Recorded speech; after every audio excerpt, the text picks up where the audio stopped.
There was a woman in the Forbidden City who only bathed once a year, on New Year's Eve. She would wipe her body with one small bowl of water, and when she was done, she drank the water. She never took medicine, not once.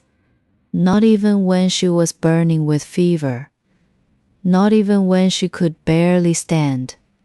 People called her strange. People called her crazy. She lived to 93 years old. She served 4 emperors. She raised 2 of them with her own hands. She never married. She never had children of her own. But an emperor called her mother, and meant it. Her name was Sumalagu. But before she was Sumalagu, she was just a girl. A small girl with a big name and an empty stomach. I was born on the Qing grassland in Mongolia, in a family so poor that we counted our sheep because every single one mattered. My father herded horses, my mother sewed felt tents. That was our life. Simple, hard, beautiful. My parents named me Sumor. In Mongolian, it means a bag made of wool, a rough, strong bag. The kind you use to carry hay for the animals. The kind that gets thrown around in the wind and stepped on in the mud. But it never rips. It never breaks. It just holds everything you put inside it. My mother said, "We named you this because life will be heavy. And you need to be the kind of person who can carry it." Every day I followed my father across the grassland. I learned to ride before I learned to read. I learned to tie ropes before I learned to tie my hair. The wind burned my face. The sun cracked my lips. But the sky was so big, so wide, and the horses ran so fast, and I was free.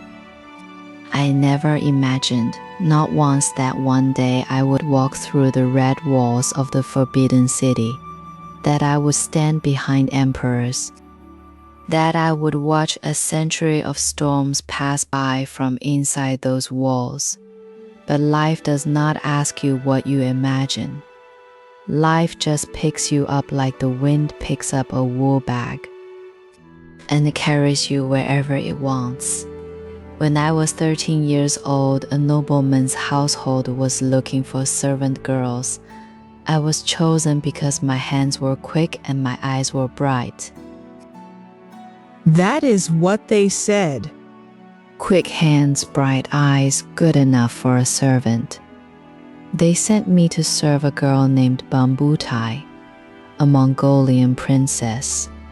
She was even younger than me, small, round-cheeked, wearing a silk robe with gold edges. Her eyes were big and dark and sparkling, like the stars over the grassland at night. The first time she saw me, she held out a piece of candied fruit. She smiled and said, "Sumor, from now on you stay with me." I took the candy. I bowed, and I stayed for 60 years.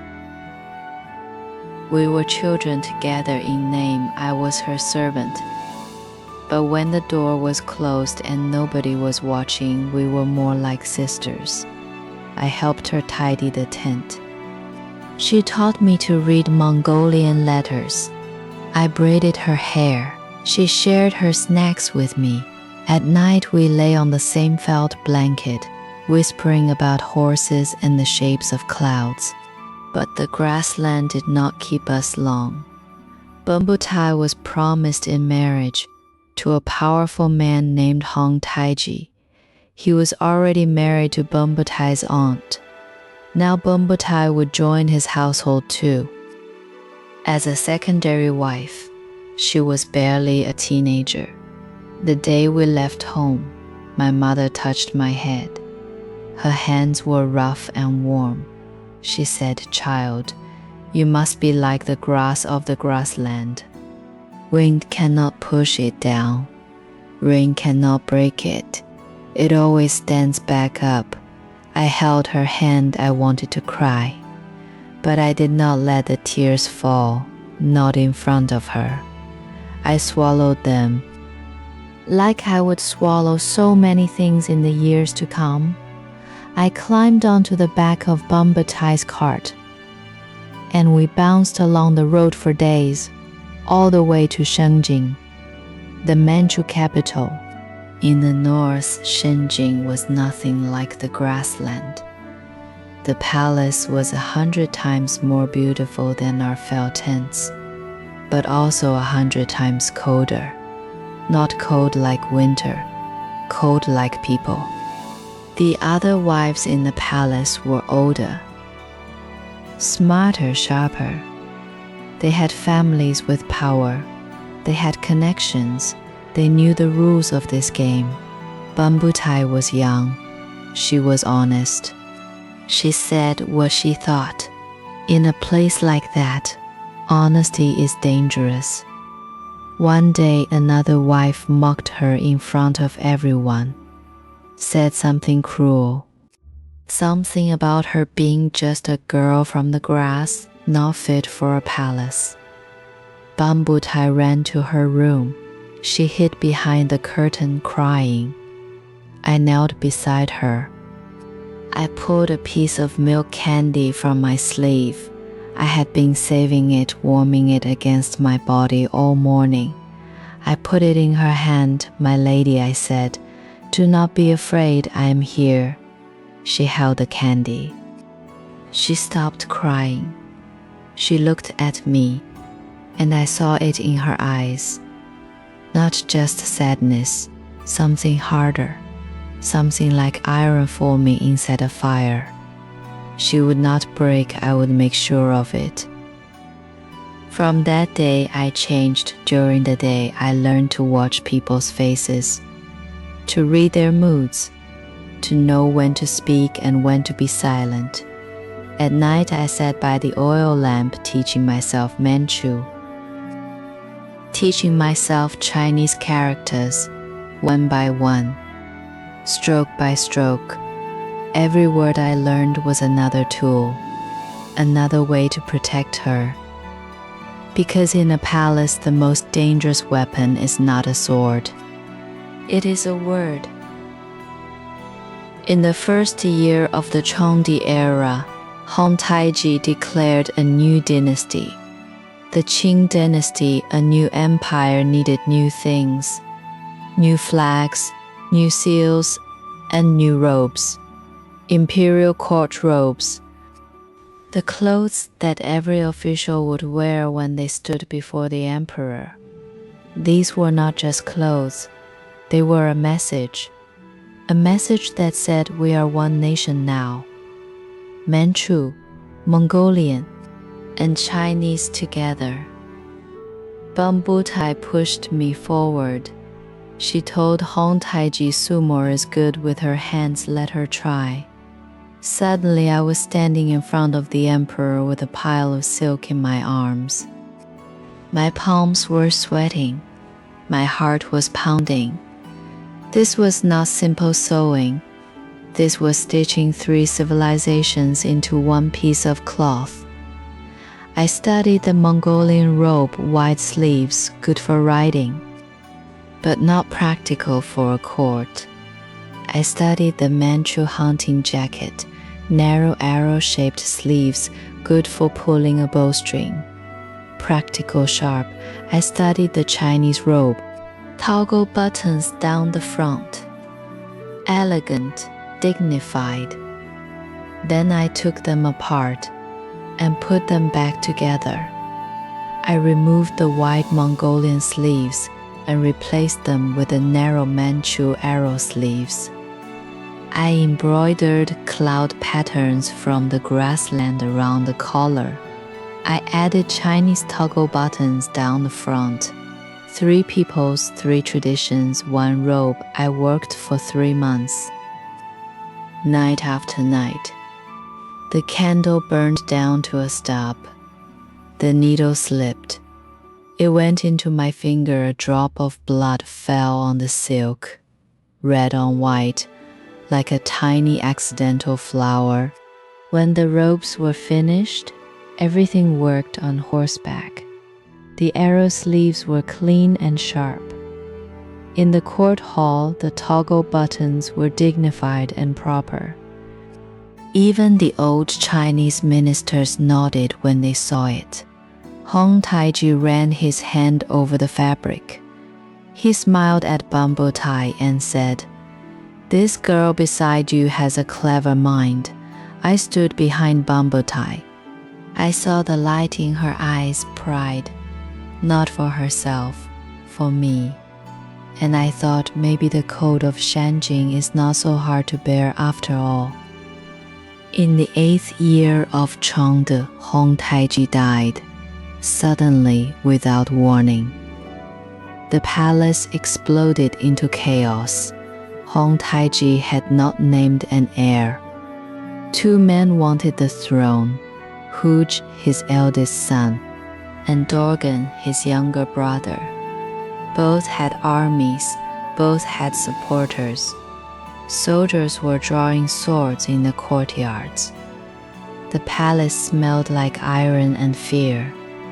Bamboo Tai stood on the stone steps. Her back was straight as a spear, but I knew her. I could see her hands shaking inside her sleeves. That night she called me to her room. She pressed a folded piece of paper into my hand, a letter.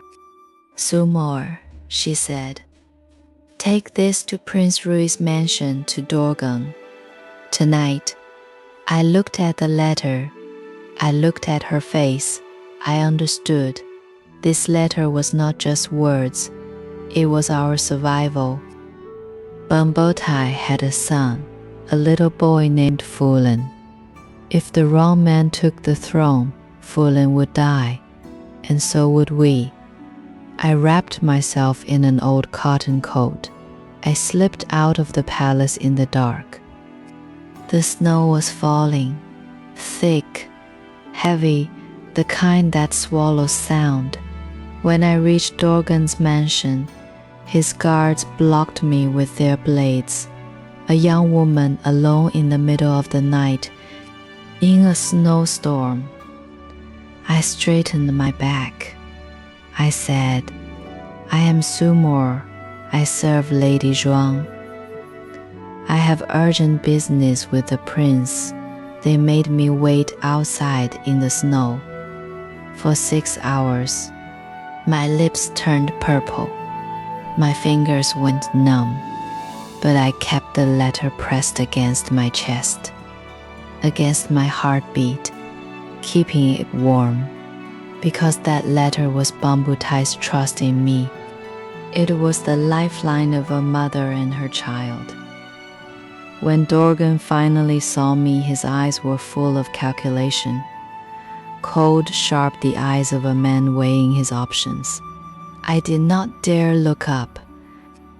I just delivered Bamboo Tai's message, word for word.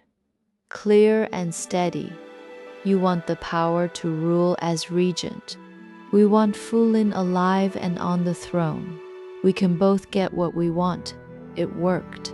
Dorgan agreed. Little Fulin became emperor, the Shangji emperor, 6 years old, sitting on a dragon throne that was too big for him. History says Dorgan put Fulin on the throne because of his own ambition. That is true. But what history does not say is this. On a snowy night, a servant girl carried her mistress's last hope through a blizzard. She stood outside a warlord's gate for 6 hours, frozen stiff like a wooden post, because that is what loyalty looks like. Not warm, not comfortable, not romantic, just cold and still standing. Fulin was emperor, but Dorgan held all the real power. And Dorgan made a rule, a cruel rule. Bamboo Tai and her son were only allowed to see each other once a month. Once. A mother and her 6-year-old boy, living in the same palace, but kept apart. Bamboo Tai cried every night quietly into her pillow, so nobody would hear, but I always heard.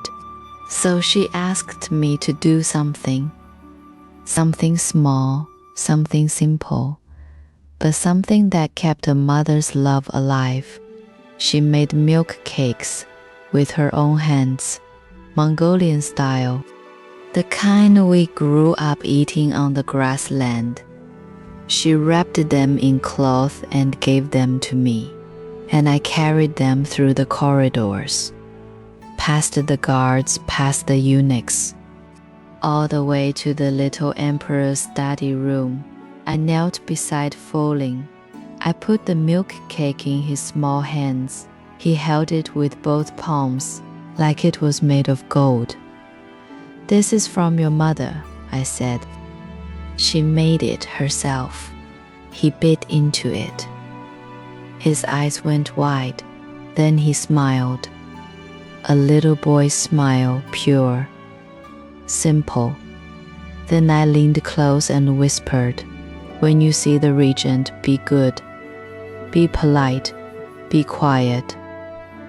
But inside your heart, you must always remember you are the emperor. You are the son of heaven, not him." He nodded, his mouth full of milk cake, his eyes bright, looking at me with the same sparkle I once saw in his mother's eyes on the grassland.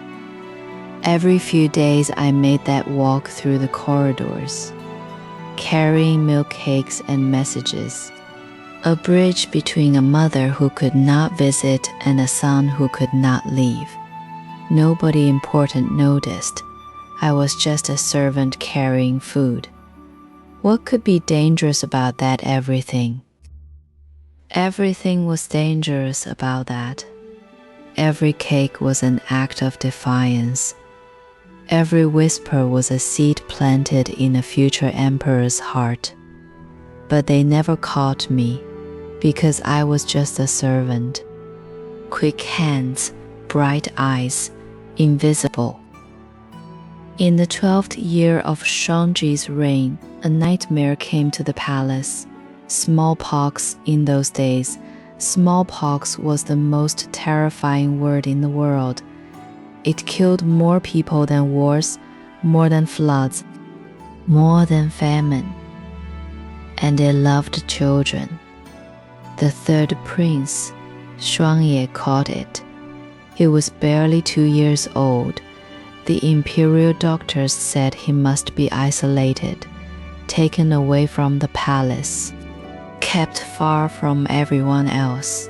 So Bamboo Tai sent him to a small house outside the western gate, a quarantine house, a place for sick children to either survive or die. Bamboo Tai grabbed my hands. Her fingers were ice cold. Her voice was steady, but her eyes were screaming. "Sumara," she said, "I only trust you take care of him." I went. I stayed with that boy day and night alone in that small, dark, cold house. Just me and a dying child. When his fever rose, his whole body shook. He was burning so hot I could feel the heat through the blanket. I did what we did on the grassland. I soaked rough cloth in cold water and wrapped it around his arms, his legs, his forehead. I changed the cloth every hour, every half hour. My hands were raw from wringing water. When the fever made him confused, he cried. He called for his mother over and over. "Enyang, Enyang, mother, mother." I held him. I pressed him against my chest. I hummed Mongolian lullabies, the ones my mother hummed to me on the grassland, the ones that sound like wind through tall grass. The worst night came. He stopped crying. His body ceased. He shook so hard I thought his bones would break. His lips turned blue. He stopped breathing. For 1 second, 2 seconds, 3, I dropped to my knees. I faced the direction of the grassland. I pressed my forehead to the floor, and I begged Tengri, "Eternal blue sky, please let this child live. Take years from my life if you must, but let him live. 4 seconds, 5." Then he gasped, a small ragged breath. His chest rose, he breathed again. I collapsed on the floor, my whole body shaking harder than his. Days later, the fever broke. He opened his eyes, slowly, like waking from a very deep dream. He looked at me. His eyes were cloudy but alive, and he said one word, "Inie," that is Manchu. It means mother. He called me mother. I sat on that cold floor and cried like I had never cried in my life. After that, I became his teacher. Not a formal teacher, not the kind with a title and a classroom. I was still a servant, but Xuanye did not care about titles. He just wanted to learn. And I was the one he wanted to learn from. I taught him to write Manchu script. Stroke by stroke, line by line, I taught him to read Chinese classics. The Analerta of Confucius, the old wisdom. One day he was practicing his characters. He looked up at me and asked Sumor, "What does the character Ren mean?" Ren in Chinese, it is one of the most important words. It looks simple on paper, just 2 strokes, a person standing beside another person, I said. Ren means kindness. It means carrying other people in your heart, not bullying the weak, not scheming against the honest. It means you think about others before you think about yourself. He nodded, slowly, like he was tasting the word, rolling it around in his mind. Years later, he became the kind of emperor who carried his people in his heart. I do not know if it was because of that one conversation, but I like to think the seed was planted that day in a small room. By an oil lamp, a servant teaching a prince the heaviest word in the Chinese language. Another time he was practicing writing his family name, Xingjioro, the imperial surname. He wrote the character Jioro wrong. One stroke was crooked tilted. I tapped his hand with my finger, gently but firmly. "This is your root," I said. "You cannot get your own root wrong." He stuck out his tongue. Like any naughty boy would then, he wrote it again, and again, and again 10 times, until every stroke was straight and true. Those were good years. The Forbidden City was still cold, still full of politics and poison. But inside that small room, with a boy and his ink brush and his crooked characters, there was warmth, there was laughter. There was something that felt almost like home. The Shenji emperor died of smallpox, the same disease his son had survived. He was 23 years old. 8-year-old Xuanye became the Cixi emperor, the youngest emperor in a generation. Sitting on a throne surrounded by wolves, Bambutai became the Grand Empress Dowager, the highest-ranking woman in the empire. She watched over her grandson like a hawk. Those were dangerous years. The regent old boy grabbed power. He bullied the young emperor. He acted like he was the ruler, not the boy. Bambutai could not sleep at night. I sat beside her under the lamp, listening to her talk about the threats in the court, the ministers she could not trust, the enemies she could not see. When Xuanye decided to take down Old Boy, I helped him. Secretly, I carried messages between him and the loyal ministers. When the Great War against the three feudatories came, I helped him organize his documents at night. I knelt before the Buddha and prayed for his safety. Every time he won a battle and came home, the first person he came to see was me. And Ye, he said, "Look, I did not let you down." I touched his head. I looked at him, the boy who once shook with fever in my arms, now a man, now an emperor. Standing tall, standing strong, I was prouder than any mother in the world. Then the sky fell. In the 26th year of Xi's reign, Bumbotai died, the woman I had followed from the grassland, the woman who handed me a piece of candied fruit when I was 13, the woman I had dressed and combed and protected for over 60 years, the woman who was not my sister by blood, but was my sister in every way that mattered. Gone. I sat in her empty room, looking at her Mongolian robe hanging on the rack. The room still smelled like her, like sandalwood incense and milk tea I could not eat. I could not sleep. Every night I dreamed of the grassland. I dreamed of her handing me that candy, smiling, her eyes like stars. Half the sky had fallen, and I did not know how to hold up the other half alone. Cixi saw me fading. He came to my room. His eyes were red. "Annie," he said, "my 12th son, Yin Tao, is still a baby. He needs someone. Will you raise him for me?" I looked at the baby in the blanket.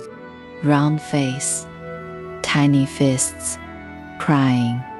And I saw Xuanye 30 years ago, small, sick, calling for his mother. I took the child. I held him close, and I came back to life. I poured everything into that boy. All the love I had for Bumbotai, all the loyalty I had for Cixi, all the wisdom the grassland had given me, I poured it all into Yin Tao like water into dry earth. I taught him to read. I taught him manners, but I also taught him something no other prince in the palace learned. I taught him to farm. I cleared a small patch of dirt in the courtyard. I planted beans, green beans, the kind that grow on vines, and I made the prince the son of the emperor kneel in the dirt beside me, digging, watering, pulling weeds. He looked at me with confused eyes. "Auntie," he said, "I am a prince. Why do I need to learn farming?" I said, "Your father rules the world, and the people of the world need to eat. But do you know how food grows? Do you know how hard it is to turn a seed into grain? If you do not know that, how will you ever understand how difficult life is for ordinary people?" He was quiet. Then he knelt back down and kept digging. Years later, Cixi grew old. His sons fought each other for the throne. 9 princes tearing the court apart, scheming, plotting, destroying each other. But Yin Tao stayed out of it. He kept his head down. He managed the imperial household quietly. He did not offend anyone. He did not chase power. He did not play the game. Some people called him weak. Some called him a coward. But they did not know this was what I taught him. in the bean garden, on his knees in the dirt. Guard your heart. Stay steady. The ones who chase the throne often lose their heads. The ones who plant beans often die in peace. People in the palace said I was strange. They said she never bathes. She never takes medicine. She talks to the Buddha all day. What a strange old woman. They did not understand. I was a herder's daughter. On the grassland, water is precious, more precious than silver. You do not waste it on washing your body. Every year on New Year's Eve, I used one small bowl of water to wipe myself clean. Then I drank what was left. That was my way of thanking Tengri, the eternal blue sky, for the gift of water, for another year of life. I never took medicine because I did not want to be a burden. When I got sick, I drank ginger soup. I wrapped myself in blankets. I sweated it out, the way we did on the grassland, the way my mother taught me. And I prayed every day, not for myself, for Bambutai, for Xuanye, for this empire that I had watched from behind the curtain for 80 years. I said to the Buddha, if you keep my masters safe and the people at peace, I will give up years of my own life gladly. Maybe the Buddha listened, maybe Tengri listened, because I lived to 93. In the 44th year of Cixi's reign, I knew it was time. Yin Tao sat beside my bed, holding my hand, tears running down his face. Sumalagu, he said, do not go.